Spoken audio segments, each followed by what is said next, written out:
கொல்கத்தாவில் மருத்துவ மாணவி மரணத்திற்கு நீதி கேட்டு தமிழ்நாடு முழுவதும் மருத்துவர்கள் பணி புறக்கணிப்பு போராட்டத்தில் ஈடுபட்டனர்.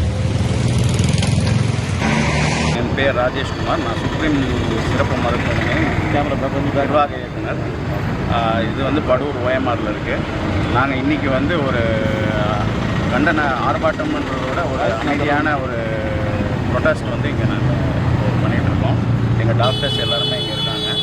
இது எதுக்காகனா, இப்போது போன வாரம் இந்த கொல்கட்டாவில் நடந்த இந்த மோசமான சம்பவம், அதாவது எல்லாருக்கும் தெரியும். ஒரு டாக்டரை ஒரு ஹாஸ்பிட்டலுக்குள்ளே கற்பழித்து கொலை பண்ணியிருக்காங்க. இது மிகவும் கண்டனத்துக்குரியது. இதனால் எல்லா டாக்டரும், எங்களோட பெண் மருத்துவர்கள் எல்லாமே மனக்குறைஞ்சி ஒரு பாதுகாப்பின்மையோடு இருக்காங்க.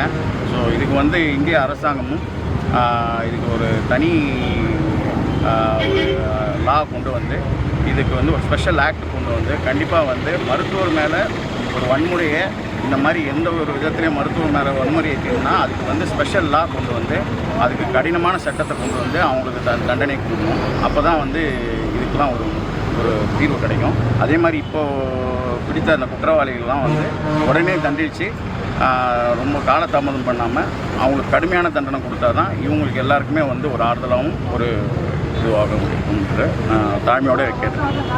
நம்ம இடத்துல இப்போ என்ன மாதிரி போராட்டம் பண்ணியிருக்கீங்க? ஏனுங்க, நம்ம இடத்துல இப்போ என்ன மாதிரி போராட்டம்? இது அமைதியாக நாங்கள் வேலை நிறுத்தம்லாம் செய்யலைங்க.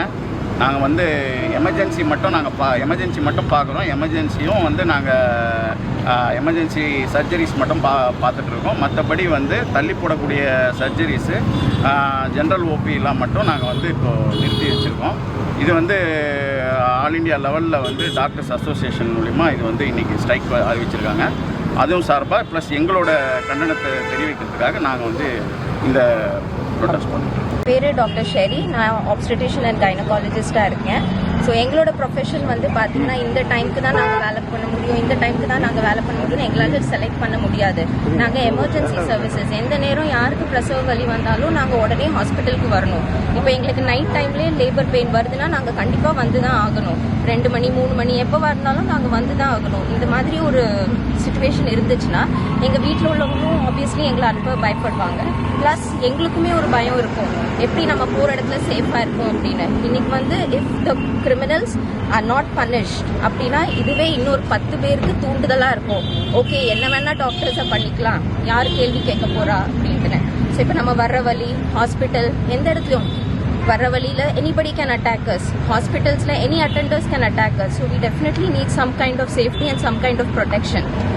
So this is what I request the government. கண்டிப்பாக நீங்கள் ஏதாவது சேஃப்டி மெஷர்ஸ் எடுத்து தான் ஆகணும். இல்லைனா இந்த மாதிரி சிச்சுவேஷன்ஸ் நடக்க டாக்டர்ஸும் அவங்க ஃபேமிலிஸும் கண்டிப்பாக, ஃபீமேல் டாக்டர்ஸ் எல்லாருக்கும் துணிஞ்சு வேலை பார்க்குறவங்க எல்லாரையும் கண்டிப்பாக பயப்படுற மாதிரி தான் இருக்குது. இவ்வளோ நாள் நிறைய சம்பவங்கள் இந்த மாதிரி டாக்டர்ஸ் அட்டாக் பண்ணி நடந்துட்டு தான் இருந்துச்சு. இது வரைக்கும் இவ்வளோ ஸ்ட்ராங்காக நாங்கள் இன்சிஸ்ட் பண்ணதே இல்லை, பண்ண விட்டதும் இல்லை. This is the first time we have always insisted very clearly. இந்த மாதிரி இனிமேல் சம்பவம் வரவே கூடாது, நடக்கவே கூடாது, எங்களுக்கு ப்ரொடெக்ஷன் இருக்கணும் அப்படின்றத நாங்கள் ரொம்ப கிளியராக இந்த டைமில் இன்சிஸ்ட் பண்ணுறோம். அதுதான் நாங்கள் முக்கியமாக சொல்ல வரோம். சென்ட்ரல் ப்ரொடெக்ஷன் ஆக்ட் அது கண்டிப்பாக இனிமேல் அமெண்ட்மெண்ட்டுக்கு கொண்டு வரணுன்றது தான் எங்களுக்கு முக்கியமான பொருள். இந்த மருத்துவ மாணவியுடைய மரணம் ஒரு வேஸ்டா போயிடக்கூடாது. இதுக்கு மேல இந்த மாதிரி ஒரு சம்பவம் நாடு முழுக்க எங்கேயும் நடக்காம இருக்கிறதுக்கு இது ஒரு முக்கியமான மைல்கல்லா இருக்கணும் அப்படின்னு நாங்கள் பேசுகிறோம். சன் நியூஸ் வாட்ஸ்அப் சேனலை ஃபாலோ செய்யுங்கள். QR கோடை ஸ்கேன் செய்து சன் நியூஸோடு இணைந்திருங்கள்.